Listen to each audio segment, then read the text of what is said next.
RAB ও DGFI বিলুপ্তি চেয়েছেন সাবেক সেনাপ্রধান ইকবাল করিম ভূঁইয়া। গুমের মামলায় সাবেক সেনা কর্মকর্তা জিয়াউল আহসানের বিরুদ্ধে সাক্ষ্যের জবানবন্দিতে এসব কথা বলেন তিনি। দ্বিতীয় দিনের সাক্ষ্য শেষে জেরার জন্য 18ই ফেব্রুয়ারি পরবর্তী দিন ধার্য করা হয়েছে। ইকবাল করিম ভূঁইয়া বলেন, র্যাব বিলুপ্ত করতে চেয়েও শেখ হাসিনার কারণে তা হয়নি। বলেন, আয়নাঘরের মতো অপসংস্কৃতি জন্ম দেওয়ার পর ডিজিএফআই টিকে থাকার বৈধতা হারিয়েছে। পরে গণমাধ্যমকে চিফ প্রসিকিউটর তাজুল ইসলাম বলেন, এই বিচারের মাধ্যমে সেনাবাহিনীর আত্মশুদ্ধি এবং সেনাবাহিনীর কলঙ্ক মুছে যাবে। সরকার পরিবর্তনের সঙ্গে ট্রাইব্যুনালের বিচার বন্ধের কোনো সম্পর্ক নেই বলেও জানান চিফ প্রসিকিউটর।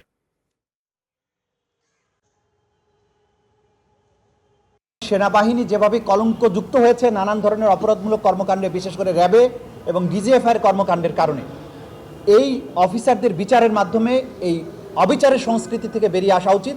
এবং যখন এই অফিসারদের বিচার করার যে ঐতিহাসিক সুযোগ তৈরি হয়েছে, এই সুযোগটা গ্রহণ করা হলে সেনাবাহিনীর যে গৌরব নষ্ট হয়েছে সেই গৌরব পুনরুদ্ধার হবে, সেনাবাহিনী তার আপন গৌরবে ভাস্বর হতে পারবে। এই কথাটি তিনি বারবার বলেছেন।